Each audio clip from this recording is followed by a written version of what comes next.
On today's Two on Your Side Town Hall, a busy day at the border. Canada is back open to fully vaccinated Americans, but a lot of questions remain. We'll get answers as we talk with an NBC News correspondent who will join us from the other side of the Niagara Gorge.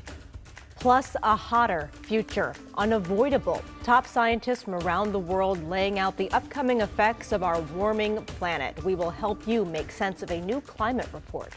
And our Verify team digs into a question about COVID restrictions that you could face at the workplace. What can the boss actually do?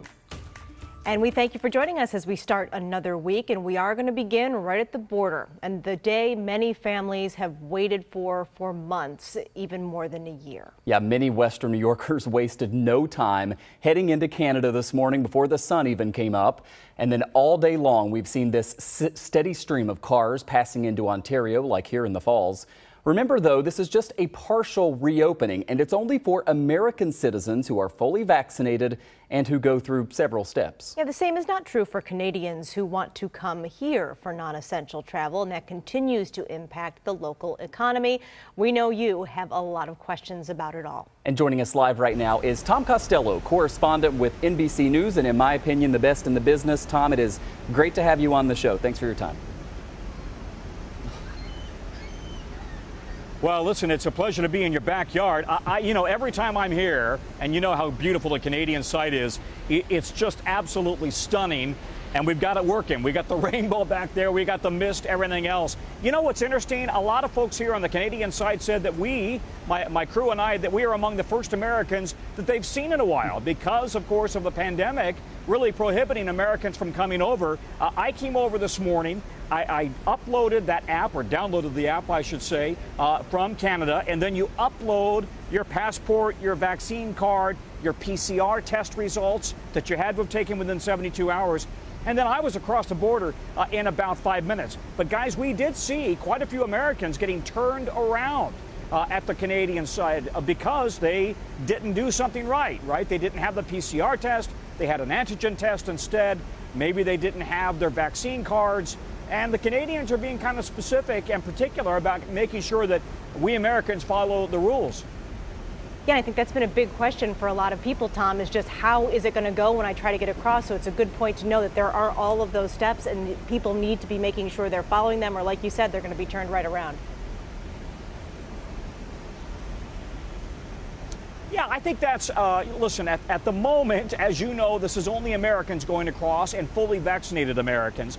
There are more Canadians fully vaccinated than Americans. And so the question then is, well, then why in the heck aren't you opening the border for Canadians to come south? Well, right now the Biden administration is not doing that because it wants to contain the Delta variant. And keep in mind, their view is when we open one border, we got to open the other border, right? So when we open the northern border, even though you have a higher vaccination rate here, then they're going to feel compelled to open the southern border, and the vaccination rate isn't nearly as strong on the southern border, and you've got a lot of COVID in Mexico. So I think that's part of the calculus right here, but certainly frustrating for everybody here in Canada, the folks over in New York, because of course these are tourist dollars, and the economic impact by what one estimate is $1.5 billion every month. Tom, we know that people have waited on this for a long time. It's my understanding that you're going to be profiling a family with Buffalo connections tonight on Nightly News. Can you share some of those stories and what you've really heard from people who were able to cross the border today for the first time in a long time? Well, we are sharing the stories that you in Buffalo know oh so well, and the folks here in Canada know oh so well, right? On a national news audience, though, the folks who live elsewhere in the country may not really be aware that, of course, families are on both sides of this border, and they've been separated, as you know, for about 17 months almost at this point. And that means grandparents haven't seen their grandkids, and boy, do they want to see the grandkids. And we met one woman on the border. She has a 95-year-old mother in Canada, and she hasn't seen her in 18 months. And as you can imagine, she's worried about her. So these are some of those human stories that you in Buffalo know oh so well, but much of the rest of the country may not recognize and realize how critical and pivotal this border is to the everyday lifeblood of your lives in New York, the lives here in Canada, and what the tolls are when you are not opening the border to both sides. And Tom, we've stressed, and you touched on this as well, that this is a one-way deal right now and that fully vaccinated Americans can cross and come home. But it's not the same story for Canadians. I want to talk more about what you're hearing in terms of just why that is. And I think the big question, of course, a lot of people are impatient. They want to know, when's that going to change?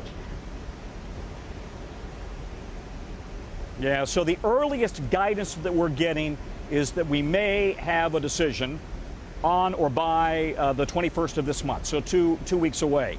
That's not hard and fast, and they may in fact decide that they're going to kind of slow walk this process, do it in stages. But as I mentioned, they've got a problem because while the Canadian population is highly vaccinated, if they open this border, should they open the southern border? And then what do you do about the Mexican population that isn't as highly vaccinated? So you can understand the tightrope they're walking there, and yet obviously a lot of jobs depend on this border being open. Families depend on being able to go back and forth. And who doesn't love to come across the border to Canada, right? What a beautiful place. And Canadians want to go south. So I think most people in your region, you know as well as I do, the sooner the better that they open up both sides. And we also talked to Representative Higgins about that same point. And he said to us, this is silly. This is absolutely nonsensical that you're not opening the border to Canadians. If you're going to follow the science, follow the data as it relates to COVID and the efficacy of the vaccines, then follow the data. And the data, he believes, and many believe, suggests that, in fact, the border should be open for Canadians, too. Finally, Tom, we're almost out of time, but I heard an interview today on CTV. It was a woman in Canada saying, you know, she doesn't like the idea that her government is opening up the border to even fully vaccinated Americans because she sees the news. She sees that we're going through, you know, kind of another surge in cases here, at least in parts of the United States. So you do kind of get all different opinions on all sides of this, right? Yeah, you're absolutely right. You do, right? And there are all sides to every story and every issue. And yes, there were some Canadians who were protesting on the Canadian side of the Peace Bridge yesterday that we saw. They were upset about reopening the border. I think most opinion polls suggested that's a minority of the view in Canada and certainly a minority of the view in this region. But absolutely right. You know, people do continue to have very strongly held opinions and concerns about the Delta variant and the threat that it poses. Make sure you tune in at 6:30 for Nightly News with Lester Holt. For Tom's reporting, it's been a pleasure. Tom Costello joining us live from the border tonight. Tom, thanks again. You bet. Yep. Thank you, Tom. Beautiful shot there behind you, no doubt. Hey, on the issue of the border, we got this question to our Verify team from Katie, who lives in Buffalo. She asked, will Nexus lanes be open to U.S. citizens entering Canada and then returning to the United States? Our sources come from both countries involved in this, the Canada Border Services Agency and U.S. Customs and Border Protection. So first, we're going to show you a look at the Whirlpool Bridge in Niagara Falls. Actually, we don't have that shot, sorry, but the Whirlpool Bridge in the Falls is the one that is only for Nexus holders, and it has remained open during the border closure to allow essential travel among those Nexus holders, so no changes for that. As for the other bridges that have Nexus, there's been no change to the Peace Bridge. It remained open during the border closure for essential travel. Yeah, and then at the Lewiston-Queenston Bridge, that's where there is a change. So there's normally a limited Nexus lane there.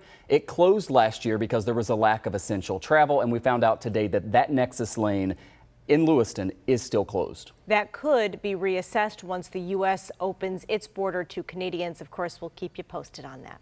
We also want to get to another question to our Verify team. This one has to deal with COVID and people asking, what is the law and what does it say about restrictions in the workplace? This is more employers require people to get the shot or take special precautions. Verify's Brandon Lewis reports. Some of the nation's largest companies have begun mandating vaccines for their employees. That prompted Verify viewer Jen to ask, just how far can companies go? So Jen, let's verify.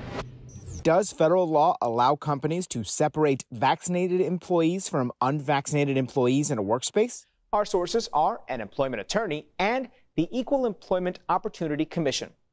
Private businesses have a lot of leeway on how they run their shop. However, federal law overseen by the EEOC says they can't discriminate for certain reasons like race, gender, or sexual orientation. Vaccine status isn't one of those reasons, although there are some limitations because of the Americans with Disabilities Act. The EEOC explains, quote, If an employee who cannot be vaccinated poses a direct threat to the workplace, the employer must consider whether a reasonable accommodation can be made, such as allowing the employee to work remotely or taking leave of absence, unquote. Attorney Charles Johnson says that might mean having unvaccinated workers sit in a separate area. In general, that would be legal because they cause a greater risk to the workplace and the public. Can be restricted in their movements and required, for example, to wear masks. While some state regulations might supersede this, it's true. Federal law allows companies to separate vaccinated and unvaccinated employees in a workspace. With your Verify, I'm Brandon Lewis. Thank you, Brandon. And if you have questions for the Verify team, you can send an email to verify@WGRZ.com. You can also send a message to our Text 2 line. The number is 716-849-2220.